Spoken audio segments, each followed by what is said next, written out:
And welcome to ETF Edge, your go-to place for everything exchange-traded funds. I'm your host, Bob Pisani. After months of outflows, bond funds have started seeing inflows again, including high-yield and Treasury ETFs. What's going on? Let's talk to a panel of experts. Jerome Schneider, head of short-term portfolio management and funding at PIMCO, which manages some of the largest actively managed bond ETFs out there. Todd Rosenbluth is the head of research at VettaFi. And my old friend, Dan Weiner. He's the editor of the Independent Advisor for Vanguard Investors and the chair of Advisor Investments. Jerome, let me start with you. All bond funds, bond ETFs have seen outflows this year, including yours, but that has changed a bit in the last few weeks. Bond prices are generally down, though. Last week, they're down again today. Yields are up. Reconcile this for us. Why aren't these inflows just a pause, and why won't they turn into outflows again if the Fed is going to continue its hawkish policies? It's a great question, Bob. And honestly, the playing field has fundamentally changed since late last year and early this year. We moved from an environment clearly where quantitative easing has moved to quantitative tightening. The path of least resistance was one of risk assets last year. Now it's one of de-risking and volatility management. And most importantly, with regard to bonds, we've actually seen yields move from the near zero yields across the curve and flat yield curves to an environment whereby the Fed is growing increasingly concerned about the outlook and has responded by being a little bit more hawkish, which ultimately means that yields have risen. In some cases, the front end's risen by more than 200 basis points. So the starting point in the playing field is incredibly important to understand why investors have pivoted in this environment toward one where bonds may have not been as attractive source of total return in the past, but are now an attractive source of carry, and more importantly, a defensive posture for their overall portfolio allocations. Now, Dan, you've written that bonds may be in a new trading range in the new newsletter, that rather than responding to the same catalysts that have driven stocks lower for much of the year, bonds are once again acting like shock absorbers. Right. They're doing the opposite. Are you confident that's going to continue, and why has that changed? Well, I mean, bond yields have, as we know, bond yields have risen, and the bond market has lost 9%. But yields are double now. The AG's yield has doubled since the beginning of the year. Investors now are earning that higher yield, and, you know, we're watching the 10-year move. Today it was over 3 at one point. It was down in the 2.9s. But I feel like we have moved to a new plane. And yes, every day we'll come into the, you know, you and I will talk, we'll come in and we'll say, oh, you know what? Yields went up today, but we are at a new, I wouldn't call it a plateau, but it's a whole new plane.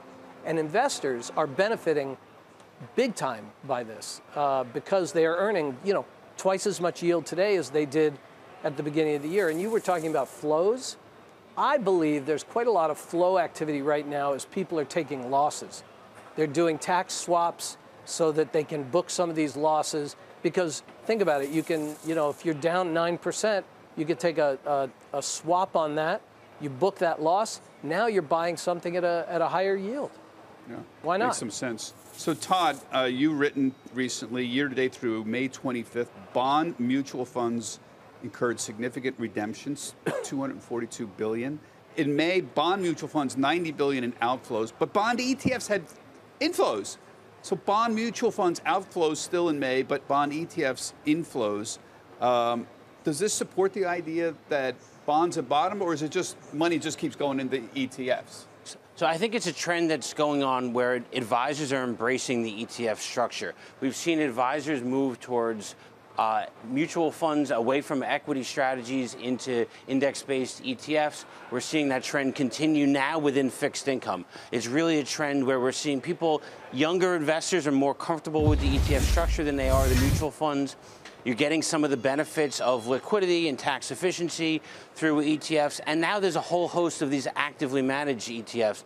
PIMCO has been a leader in that space. There's other firms as well, Fidelity, T. Rowe Price. But we're really seeing investors have more comfort in the choices they have within the ETF structure than they ever did beforehand. The liquidity is so much stronger if you want to be able to be more tactical with fixed income ETFs than you could with fixed income mutual funds. I'm just impressed. I'm looking across the board of bond ETF inflows. There's inflows in muni bonds, MUB, the Vanguard short-term bond fund had inflows.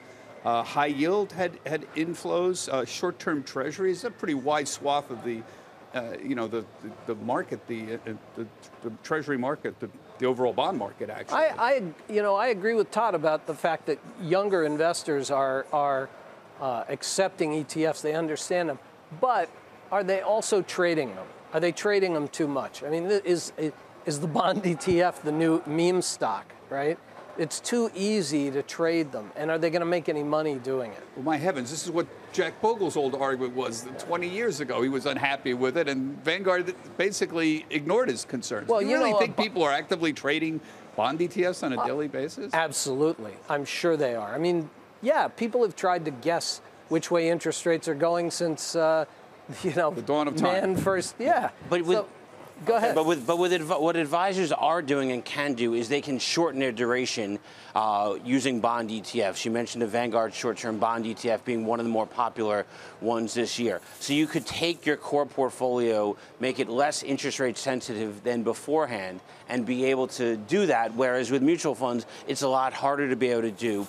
You can be strategic, but with a tilt to the portfolio. And then when you get more comfort that the Fed is not going to be raising interest rates, you could be able to rotate back as appropriate. The Vanguard short-term bond ETF has an open-end traditional mutual fund structure fund as well. So it's really, the question is, do you want to change the duration on your portfolio at 2:37 in the afternoon? I mean, is it very important to do it at 2:37, or do you just do it at the end of the day, right? You trade it at the end of the day, because that's the only difference. The costs are the same, the tax efficiency is the same. At least when you're talking Vanguard, it's point out Vanguard is a little bit unique in the way that's structured. Essentially, the funds, the ETF and the mutual fund, it's just part of the same share. It's a different share class, same fund. That's a unique structure for Vanguard, and I think it's a tremendous structure for them. Jerome, let me move on here, because something caught my eye over the weekend. According to the Investment Company Institute, passive index funds have overtaken active funds for the very first time. This is the ICI's annual report. 16% of U.S. market capitalization was controlled by passive funds at the end of 2021, 14% for active funds. This is the first time passive has got a stronger market share than active. You run one of the biggest active bond funds in the U.S. How do you feel about this relentless flow of money into passive funds? Well, it's really driven by two things. One is tax loss harvesting, as we mentioned at the outset. There's a tremendous amount of mutual fund money that is being simply creating tax losses that's rotating out into other fixed income investments that are more generic. Frankly, you're seeing a lot of inflows into government bond funds of all different types of durations. And so that in and of itself is part of that tactical nature. But what's inevitably happened in periods of uncertainty in the past is those initial allocations get redeployed. And the risk of those allocations gets underappreciated given the uncertain environments that we're in. And we typically see that those active strategies start to bring in and create a magnet effect for new inflows when that uncertainty emerges, and more importantly, as we get later on in the rate hiking cycle that we've typically seen with the Fed. So the maneuverability of active management and fixed income is unequivocal at this point. But the reality is we're having people make a tactical decision at this point to realize tax loss harvesting, and then going into various strategies which they deem to be more liquid over periods of time. The next step of that is how they choose to manage the more myopic focus of their views of risk, and that's yet to be determined. But we've seen that time and time again over the past 4 to 5 decades. We think it's certainly going to happen this time around. I think also, though, Bob, we need to contextualize this broad conversation. One where is more tactical, meaning over the next 6 to 12 months, which is yields have increased in terms of where the relative opportunities are and how to play defense against broader market volatility. And then one, the secular trend or multi-secular trend, which is we're finding new avenues of people who want to think about fixed income since bonds are different. And that is a inviting base of people who really haven't been focused on, looking away from typical risk assets, including equities, high yield, emerging markets, that really affords them opportunities and avenues to take advantage of the ETF vehicle, something that has been sort of evolving since the category killers like the ultra short funds more than a decade ago. So this is just the natural evolution of the ETF landscape, which is inviting a new clientele into the marketplace. And we're beginning to see that continue, as we have for the past decade, into the next decade. So the growth is going to be tremendous especially if we find ourselves in a more higher yield environment, similar to where we are today, and more importantly, we're able to differentiate those risks along the way. There was it's certainly true that there are new elements, new investors coming into the ETF space. That's certainly good news. The problem I have is with this whole active argument. We've been hearing since the dawn of time. Wait till things get really messy, and that's when the active guys are going to outperform. The academic literature indicates it's not true. Now, Dan, you have been a very vociferous defender. Okay. Yeah, no, okay. That's not true. I think we have to be very, very clear about the difference between active equities and active fixed income. Active equities, actually, we would agree with that statement that the active underperforms over periods of time, especially when you calculate fees. But undoubtedly, when you look at the fixed income dynamics, whether it's a mutual fund or ETF, active fixed income does outperform in those environments because of its degree of freedoms and maneuverability to manage interest rate exposure, credit exposures, et cetera. All you have to do is look back to the global financial crisis to see that relative outperformance across all different types of bond funds in that context. And that, there's plenty of data that supports that. You can simply go to ETFs.com and find much of it. Go ahead. The whole active-passive argument is built on averages. And if you want to buy the average fund manager, then you're in trouble. You're not going to do well. But if you do your homework, you do your research, you find the really good active managers, whether it's in bond funds, whether it's in stock funds, you can outperform. They do outperform. I mean, Bob, you've been reading my newsletter for over 20 years. You've seen what happens, all right? You go. Well, you have been a very vociferous defender of Vanguard's active management in that period. Indeed, so is Jack Bogle, who said time after time the average person's better off in a passive index fund, time after time, and then was instrumental in creating active bond and equity ETFs. He created Prime Cap. He created Wellington. I mean, he never had a problem with the idea, but he insisted that the average person is better off in a passive fund. His largest holding for years and years was Windsor Fund. It was John Neff's fund. Yeah. It wasn't the 500 index fund. So, Jack Bogle, who, I had many conversations with, he could talk the game out of both sides of his mouth. And what happened? Vanguard grew to be as big as it is because, if you bought the active, you went that way. If you bought passive, you went that way. So Jerome is insisting on active bond management can outperform during periods of high volatility. Where do you come down on all of this? So what we've seen is that active managers can add some value by taking on credit risk relative to the broader marketplace, and advisors are embracing that. So at Verify, we've done some surveys and done webcasts that talk to advisors to be able to understand it. And what they're telling us is they want an active strategy that can help navigate this environment that we're in, where it's rising interest rates, whether they're worried about credit spreads. They're visiting our Verify website and being able to learn more about these tools, and they're embracing these active strategies from PIMCO, among others. They're really punching above their weight this year. Yeah. We're running a tactical high yield portfolio at Advisor Investments with a couple of different sleeves, and it's it's a very interesting way to approach the high yield market because obviously the spreads change so quickly. And we were talking about that Vanguard, that's the one area that Vanguard does not have an index-based approach within the ETF structure. They've got actively managed mutual funds within high yield, but we're seeing advisors embracing high yield again. You showed earlier HYG was one of the more popular funds in the data that we have at Verify, and we're seeing that investors are embracing these fixed income ETFs and comfortable taking on a more active approach using these products. Yeah. So what happens now if we continue to see days like today, where yields, we're over 3% on the 10-year at this point? Will this still result in bond outflows, fund outflows, if this continues? So from an ETF perspective, we think we're going to continue to see investors embrace the structure. From a mutual fund standpoint, I think if you've got losses that are around 9% in the average bond mutual fund, you're going to likely look to take that tax loss harvesting that Dan was talking about earlier and be able to benefit from a lower cost, more liquid alternative that you can find through the ETF structure. Okay. Jerome, now you have said before 25% you think of fixed income flows will likely go to active strategies this year. You're talking about 4 to 5 trillion going into bond ETFs over the next 8 to 10 years. So 25% is a pretty good number. Yeah, and I think it goes with the evolution and education of the value of the bond ETF and the bond landscape. Remember, here at PIMCO, we're really vehicle agnostic in many ways. What we're looking for is to try to find ways to differentiate and accentuate risk parameters, which effectively bring total return to clients, and that is active management.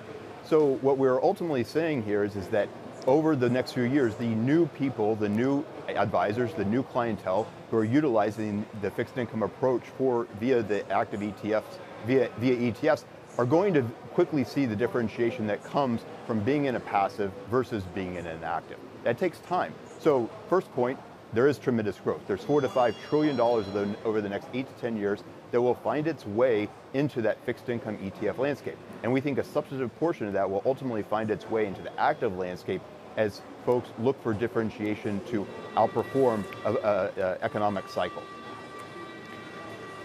Dan, I want to let me just throw out to the group as a whole. Maybe, Jerome, you can comment on this. I've heard it said often there's no Fed put in equities anymore, that there is, or maybe if there is, it's very, very low, that the Fed's not going to come to the rescue of the stock market if it's down significantly. But I've heard people say there is a Fed put in the bond market, that the Fed cannot allow the bond market to fall apart, yields to go too high, because the funding cost to the U.S. government will be so astronomical. You see different numbers of the cost, if it's 5%, 10-year, 6%, whatever. But whatever, the federal government will be very uncomfortable with yields, in the mid-single digits and high single digits at this point.